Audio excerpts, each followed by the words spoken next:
Psalm 78. Give ear, O my people, to my law. Incline your ears to the words of my mouth. I will open my mouth in a parable. I will utter dark sayings of old, which we have heard and known, and our fathers have told us. We will not hide them from their children, showing to the generation to come the praises of the Lord, and his strength, and his wonderful works that he hath done. For he established a testimony in Jacob, and appointed a law in Israel, which he commanded our fathers, that they should make them known to their children, that the generation to come might know them, even the children which should be born, who should arise and declare them to their children, that they might set their hope in God, and not forget the works of God, but keep his commandments, and might not be as their fathers, a stubborn and rebellious generation, a generation that set not their heart aright, and whose spirit was not steadfast with God. The children of Ephraim, being armed and carrying bows, turned back in the day of battle. They kept not the covenant of God, and refused to walk in his law, and forgat his works and his wonders that he had showed them.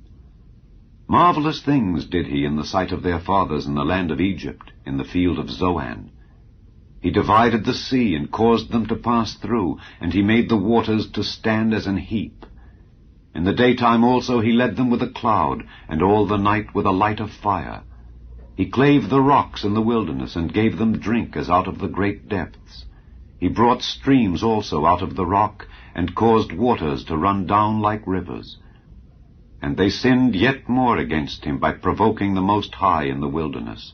And they tempted God in their heart by asking meat for their lust. Yea, they spake against God. They said, Can God furnish a table in the wilderness? Behold, he smote the rock, that the waters gushed out, and the streams overflowed. Can he give bread also? Can he provide flesh for his people? Therefore the Lord heard this, and was wroth. So a fire was kindled against Jacob, and anger also came up against Israel, because they believed not in God, and trusted not in his salvation, though he had commanded the clouds from above, and opened the doors of heaven, and had rained down manna upon them to eat, and had given them of the corn of heaven. Man did eat angels' food. He sent them meat to the full. He caused an east wind to blow in the heaven, and by his power he brought in the south wind. He rained flesh also upon them as dust, and feathered fowls like as the sand of the sea, and he let it fall in the midst of their camp round about their habitations. So they did eat, and were well filled, for he gave them their own desire. They were not estranged from their lust. But while their meat was yet in their mouths, the wrath of God came upon them, and slew the fattest of them, and smote down the chosen men of Israel. For all this they sinned still, and believed not for his wondrous works. Therefore their days did he consume in vanity, and their years in trouble. When he slew them, then they sought him, and they returned and inquired early after God. And they remembered that God was their rock, and the high God their Redeemer.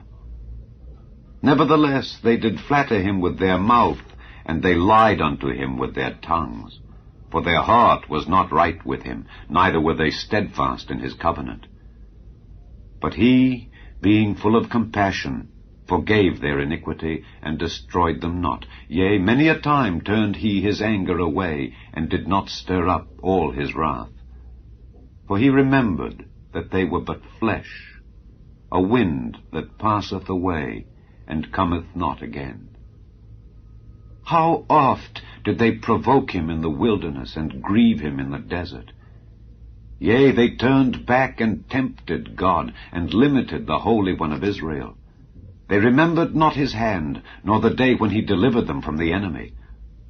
How he had wrought his signs in Egypt, and his wonders in the field of Zoan, and had turned their rivers into blood, and their floods that they could not drink. He sent divers sorts of flies among them, which devoured them, and frogs which destroyed them. He gave also their increase unto the caterpillar, and their labor unto the locust. He destroyed their vines with hail, and their sycamore trees with frost. He gave up their cattle also to the hail, and their flocks to hot thunderbolts. He cast upon them the fierceness of his anger, wrath, and indignation, and trouble, by sending evil angels among them. He made a way to his anger. He spared not their soul from death, but gave their life over to the pestilence, and smote all the firstborn in Egypt, the chief of their strength in the tabernacles of Ham, but made his own people to go forth like sheep, and guided them in the wilderness like a flock. And he led them on safely, so that they feared not, but the sea overwhelmed their enemies. And he brought them to the border of his sanctuary, even to this mountain which his right hand had purchased. He cast out the heathen also before them, and divided them an inheritance by line, and made the tribes of Israel to dwell in their tents. Yet they tempted and provoked the Most High God, and kept not his testimonies, but turned back and dealt unfaithfully like their fathers. They were turned aside like a deceitful bow. For they provoked him to anger with their high places, and moved him to jealousy with their graven images. When God heard this, he was wroth, and greatly abhorred Israel, so that he forsook the tabernacle of Shiloh, the tent which he placed among men, and delivered his strength into captivity, and his glory into the enemy's hand. He gave his people over also unto the sword, and was wroth with his inheritance. The fire consumed their young men, and their maidens were not given to marriage. Their priests fell by the sword, and their widows made no lamentation. Then the Lord awaked as one out of sleep, and like a mighty man that shouteth by reason of wine. And he smote his enemies in the hinder parts, he put them to a perpetual reproach. Moreover, he refused the tabernacle of Joseph, and chose not the tribe of Ephraim, but chose the tribe of Judah, the Mount Zion which he loved. And he built his sanctuary like high palaces, like the earth which he hath established forever. He chose David also his servant, and took him from the sheepfolds. From following the ewes great with young, he brought him to feed Jacob his people, and Israel his inheritance.